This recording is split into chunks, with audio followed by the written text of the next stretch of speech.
Los Angeles, March 15, 1975.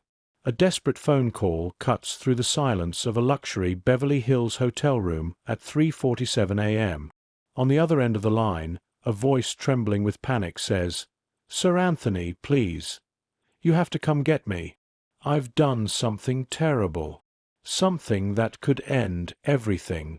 The caller is one of Hollywood's most promising young actors. The man receiving the call is Anthony Hopkins, not yet the legend we know today, but a rising Welsh actor who's been sober for exactly 127 days. What happens in the next 2 hours doesn't just save a career. It exposes a system so corrupt, so calculating, that it destroys anyone who threatens to tell the truth. But here's the secret Anthony Hopkins kept for 40 years, the secret he finally revealed in his 2025 memoir, We Did Okay, Kid. That phone call wasn't about saving another actor. It was a trap. A setup designed by Hollywood's most powerful executives to destroy Hopkins before he could expose what he'd witnessed, what he'd learned during his darkest days in the industry. And what Hopkins discovered that night changed everything he thought he knew about fame, power, and survival in Hollywood. What do you think was in that hotel room? Drop your guess in the comments below. This story begins in 1968, when a 31-year-old Anthony Hopkins arrived in Hollywood carrying nothing but talent, ambition, and a drinking problem that would nearly kill him. But what he didn't know was that his addiction wasn't his biggest enemy. His biggest enemy was an industry that profits from broken people. Hopkins was different from other actors. Too intelligent. Too observant. Too honest about what he saw happening around him, in an industry built on illusion and control that made him dangerous. And in Hollywood, dangerous people don't last long unless they learn to play the game. But Hopkins refused to play. And that's when they decided to destroy him. Would you have fought back or played along? Let me know what you think in the comments. The first attempt came in 1969, disguised as an opportunity. Hopkins was offered the lead role in a major studio film, a career-defining part that could have made him a household name overnight.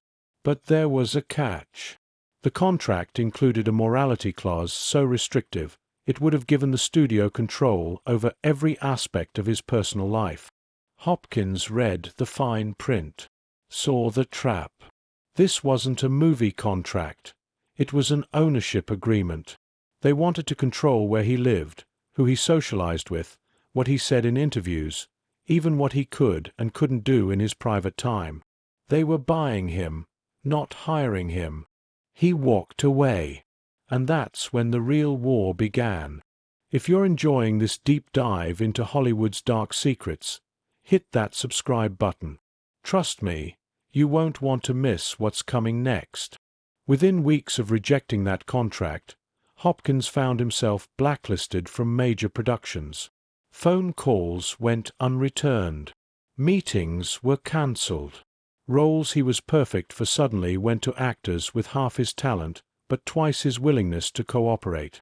But the industry's revenge went deeper than just denying him work. They began systematically destroying his reputation, planting stories about his drinking, spreading rumors about unprofessional behavior on sets, creating a narrative that Hopkins was unreliable, difficult, unemployable. The cruelest part? Some of it was true. Hopkins did have a drinking problem. He was struggling with alcoholism, fighting demons that had haunted him since childhood. But instead of offering help, Hollywood weaponized his addiction, used his lowest moments as ammunition against him. Have you ever had people use your struggles against you? Share your thoughts below. You're not alone in this. By 1972, Hopkins was at rock bottom, financially broke, professionally destroyed, personally devastated. He was drinking 2 bottles of whiskey a day, living in a 1-bedroom apartment in North Hollywood, taking small TV roles just to pay rent. That's when he met Margaret, a script supervisor on a low-budget thriller who saw past the reputation, past the addiction, past the industry narrative. She saw the man underneath, the talent that couldn't be destroyed, the intelligence that terrified the executives who wanted him gone. Margaret did something no one else in Hollywood had done in years. She believed in him. But more importantly, she helped him see that his addiction wasn't his weakness. It was the weapon they were using against him. Leave a comment if you think having the right person in your corner can change everything. Getting sober in 1975 was the bravest thing Hopkins ever did. But it was also the most dangerous. Because a sober Anthony Hopkins was an even bigger threat to the system that had tried to destroy him. Sober, he could think clearly, remember everything, tell the truth about what he'd witnessed during his darkest years. And the truth was explosive. Hopkins had been present at parties where young actors were exploited. He'd witnessed financial corruption that would have destroyed careers and sent people to prison. He'd seen how the industry used addiction, desperation, and fear to control people. He knew where the bodies were buried, metaphorically speaking. What would you do with that kind of information? Fight back or stay quiet? Let me know in the comments. That's when the phone call came. March 15th, 1975, 3:47 a.m. A young actor Hopkins barely knew, crying into the phone, begging for help, claiming he'd been drugged at a party, claiming someone had photographs, claiming his career was over unless Hopkins could help him. Hopkins drove to that Beverly Hills hotel thinking he was saving someone's life. He walked into that room and found cameras, recording equipment, men in expensive suits who smiled as they explained the situation. This wasn't a rescue mission. It was an entrapment operation.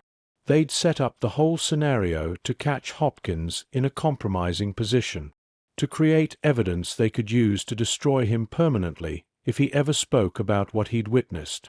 But they made one crucial mistake. They underestimated who they were dealing with. If you want to hear how Hopkins turned the tables on them, make sure you're subscribed and hit that notification bell. Hopkins didn't panic, didn't run, didn't fall into the trap they'd so carefully constructed. Instead, he did something that revealed why he'd survived when so many others hadn't. He started talking. For 2 hours, in that hotel room, with those cameras rolling, Hopkins told his story. Everything he'd witnessed, everyone he'd seen destroyed, every corrupt deal, every exploitation, every crime committed behind the glamour of Hollywood's golden facade. He turned their trap into his confession, their weapon into his shield, their attempt to silence him into his declaration of war.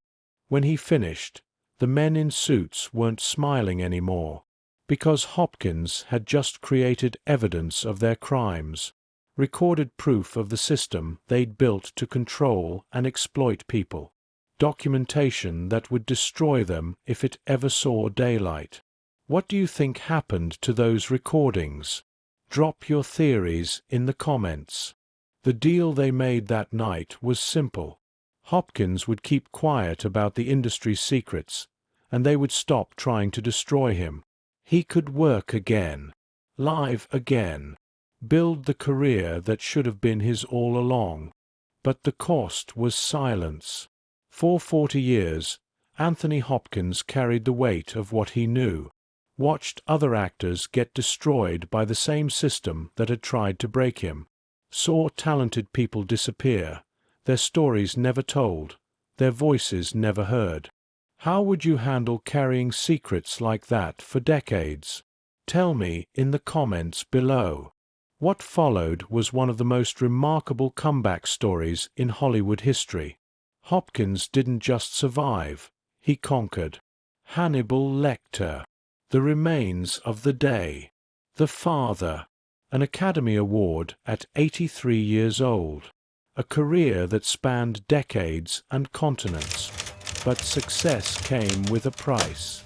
Every role, every interview, every public appearance was shadowed by what he couldn't say, who he couldn't expose, stories he couldn't tell. Until 2025, when Hopkins published We Did Okay, Kid, his memoir that finally broke 40 years of silence. At 87 years old, he decided the truth was more important than the deals that had protected him. Do you think he was right to finally speak out? What would you have done? Share your thoughts below. The book reveals everything. The systematic destruction of actors who wouldn't cooperate. The financial corruption that stole millions from vulnerable people. The exploitation that destroyed lives and careers. The cover-ups that protected predators and punished victims. But the most shocking revelation isn't about the industry's crimes. It's about something much more personal. Hopkins reveals that his drinking problem wasn't just personal struggle. It was partially induced by medications given to him by studio doctors. Medications designed to make him more compliant, more controllable, more dependent. They didn't just exploit his addiction. They helped create it. If that doesn't shock you, I don't know what will. Let me know your reaction in the comments. Hopkins writes, "They wanted broken people because broken people don't fight back. They wanted addicts because addicts need what only the studios could provide. They wanted desperate actors because desperate people accept any deal." He describes a system where young actors were deliberately introduced to drugs and alcohol at studio parties, where addiction was seen as a business tool, not a personal tragedy, where getting clean wasn't just about personal health, it was an act of rebellion against an industry that profited from destruction. Have you seen this pattern in other industries? Share your experience in the comments below. The response to Hopkins' book has been explosive. Other actors coming forward with similar stories. Investigations launched into decades-old crimes. A reckoning that's been 40 years in the making. But perhaps the most powerful moment in the entire memoir comes at the end, when Hopkins writes about that night in 1975. About walking into that hotel room knowing it was a trap, but going anyway because someone had asked for help. He writes, "I realized that night that courage isn't about not being afraid. It's about being afraid and doing the right thing anyway. They wanted me to run, to hide, to disappear quietly. But I chose to stand and fight, even when fighting seemed impossible." What's your definition of courage? Share it in the comments. I read every single one. Today, at 87 years old, Anthony Hopkins is finally free. Free to tell his story. Free to expose the system that tried to destroy him. Free to help other actors who are still fighting the same battles he fought 50 years ago. His message to young actors is simple. Don't let them break you. Don't let them control you. Don't let them silence you. Your voice matters. Your story matters. Your truth matters. If you found this story inspiring, hit that like button and let me know what other Hollywood secrets you want me to investigate. But Hopkins' story isn't just about Hollywood. It's about power, control, and the price of speaking truth in any industry that profits from silence. It's about addiction, recovery, and the courage it takes to fight back when everything seems lost. It's about the fact that sometimes the person who seems broken is actually the one with the most strength. Sometimes the actor everyone writes off is the one who changes everything. Sometimes surviving is the most radical act of all. What industry secrets do you think are still being kept? Drop your thoughts in the comments below. Anthony Hopkins kept his secrets for 40 years, but he never stopped fighting. Every role he took, every performance he gave, Every award he won was proof that they couldn't destroy him. That talent and truth are stronger than power and corruption. At 87, he's finally telling his story.